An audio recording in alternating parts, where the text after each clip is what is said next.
Welcome back to High Stakes. Today, we will be discussing the following MLB match that is happening on Monday, July 31st, 2023. We will be providing our team, total and prop picks for the day. Before we get started, please remember to subscribe to our channel and turn on notifications so you don't miss any of our videos. If you want access to our premium picks, you can check out our Patreon page. Our Patreon is a way for you to support our channel and help us improve our content. You can find the link to our Patreon page in the description and comments section below. Los Angeles Angels vs Atlanta Braves. Canning has been pitching well on the road recently, with a 1-1 record, 3.95 ERA, and 1.24 WHIP in 3 starts. Morton has been struggling, losing twice in his last 3 starts with a 4.41 ERA. He didn't last a full 4 innings in his last outing against Boston, giving up 4 earned runs and walking 5 batters in 3.2 innings. The Angels are ranked 6th in the majors in average runs scored on the road with 5.27. They have been playing well since the All-Star break, winning 8 of their last 11 games against the spread. They have also won 3 of their last 5 away from home. Their offense has produced a .282 batting average with a .519 slugging percentage in their past 6 games overall. Their pitching staff has been effective recently, compiling a 3.07 ERA with a 1.20 WHIP over their previous 5 games. The Braves have lost 4 of their last 7 games at home, and they have lost 2 of their last 3 series at Truist Park. The stats support a Los Angeles victory on Monday evening. Therefore, I recommend betting on the Angels with a run line. Both starters have struggled at times recently. They have both produced an ERA of around 5 in their previous 3 starts. All of the games played between these 2 teams at Truist last season went over the run total, with 30 runs being scored during the 3-game set. The Braves have an elite offense this season, ranking near the top in many key offense categories, such as batting average and slugging percentage, so they are certainly capable of scoring in bunches quickly. They are 2nd in the majors in average runs scored per game at home with 5.96. The Angels have gone over the run total in 2 of Canning's last 3 starts. Los Angeles has pushed or gone over the run total in 18 of their last 24 games overall, and 7 of 10 away from their home stadium. Their offense has thrived in their past 5 games overall, batting .282 with a .519 slugging percentage. The Angels rank in the top 10 in the league in both average runs scored overall and average runs scored on the road. The Braves have gone over the run total in 4 of their last 5 games at home. Most signs point to a higher scoring affair between these 2 teams on Monday. Take the over. Cleveland Guardians vs Houston Astros. Noah Syndergaard has not given us any faith or confidence in him this season. While a change of scenery may be good, I still believe the Astros are the better team on both sides of the ball. Houston's hitting core is elite and experienced, while Cleveland has a hard time pushing across runs. It is unclear who the Astros will send out to start for them, but none of their starters have been worse than Syndergaard this season. Cleveland has been subpar on the road this year as well, with a 25-29 record away from home.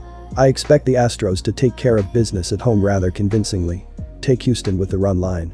Houston's offense against Syndergaard is a match made in heaven for offensive production on paper. I wouldn't even be shocked if Houston was able to cover the over by themselves. While that may be unrealistic, I still have confidence Cleveland can push across at least 3 runs to cover the over. The Astros are top 5 in the American League in runs scored on the year, and the Guardians have scored 27 runs in their last 6 games, an average of over 4 runs per game. Both teams have the bats necessary to produce on the offensive end, so I will take the over 9 runs. San Diego Padres vs Colorado Rockies. The Rockies are never easy to play at home, as evidenced by their recent home series win against the Yankees. However, the Padres have a talent advantage in this matchup, and they are playing for their playoff lives. The Padres have won 6 of their last 10 meetings with the Rockies, including 3 of their last 4. They also have the advantage on the mound and throughout the lineups. Therefore, I expect the Padres to play their best in this game and come away with a win. While Colorado has become known as the highest-scoring ballpark in baseball, their recent 3-game series at Coors Field saw just 1 game combine for 10 or more runs, and with the under sitting at 5-5 in their past 10 meetings, expect more of the same here. For the Padres, the under is 7-1 in their past 10 overall games, and for the Rockies, the under sits at 6-4, and with so much on the line, the pitching has improved tremendously for both teams in recent times, so no matter who comes out on top, it should be a tight, low-scoring affair. Keep it simple, take the under. Boston Red Sox vs Seattle Mariners. When they first met this season back in mid-May, it was Boston taking the series at home, 2-1. The Red Sox have been playing well when Bello has started, going 6-2 as a team over his last 8 starts. He put forth a valiant effort against the heavy-hitting Braves last time out, allowing 3 runs over 6 innings, though he did not get a decision. The young Boston hurler struck out 7 Mariners and allowed just a run and 3 hits, though also 5 walks, in a May win. Kirby also pitched in that series, picking up his team's lone win, allowing just 1 run over 6.2 innings. He lasted just 4 innings at Minnesota in his last start and has given up at least 5 runs in total of his last 3 starts. Boston has won the first game in their last 9 road series. Take the Red Sox with the money line. They've got 3 games under their belts already this season, and those came with an average of 13 combined runs scored per game. All 3 of those games beat the over, and the over has now gone 8-2 in their last 10 meetings. This game should come with a lower total than those did, based on the pitching matchup. However, both of these starters are capable of giving up runs. Combined, Bello and Kirby allowed 8 runs in their last starts. Both teams' offenses have actually been hitting the ball very well in the second half and have both done well to maintain momentum. This game shouldn't see one specific side scoring at least 9 runs, as all 3 prior meetings this season had, but I do like for these 2 to combine to reach the over in a tight matchup. Take the over. Arizona Diamondbacks vs San Francisco Giants. The Arizona Diamondbacks have been doing very well offensively throughout the season, as they are sitting in 8th place with a .756 team ops while averaging 4.88 runs per game.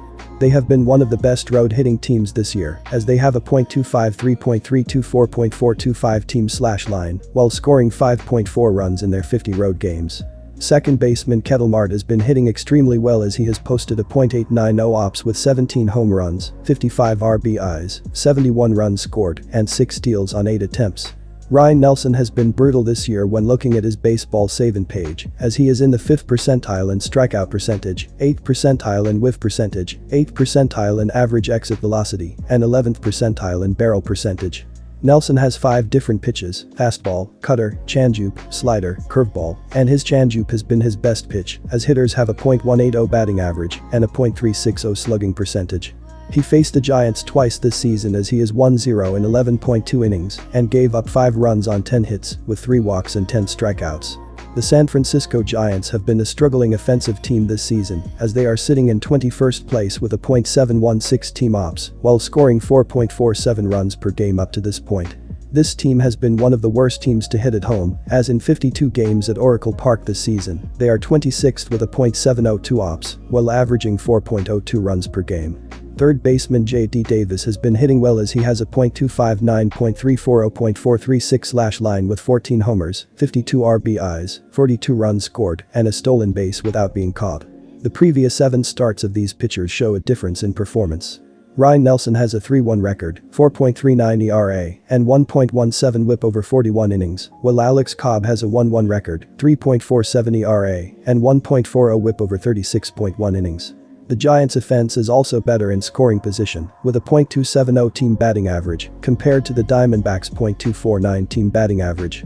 Overall, I recommend betting on the San Francisco Giants to win at home in this game. These home road splits for the starting pitchers make runs a premium here, as Ryan Nelson is 4-1 with a 2.67 ERA and a .223 opposing batting average in 11 road starts, while Alex Cobb is 4-1 with a 1.09 ERA and a .239 batting average against in his 8 starts at Oracle Park this year. Over the course of the previous 6 games, these offenses have been cold as well, with the Giants averaging 3.17 runs per game, while the D-backs are scoring 3.67 runs per game. Go with the under as the better play for the total here.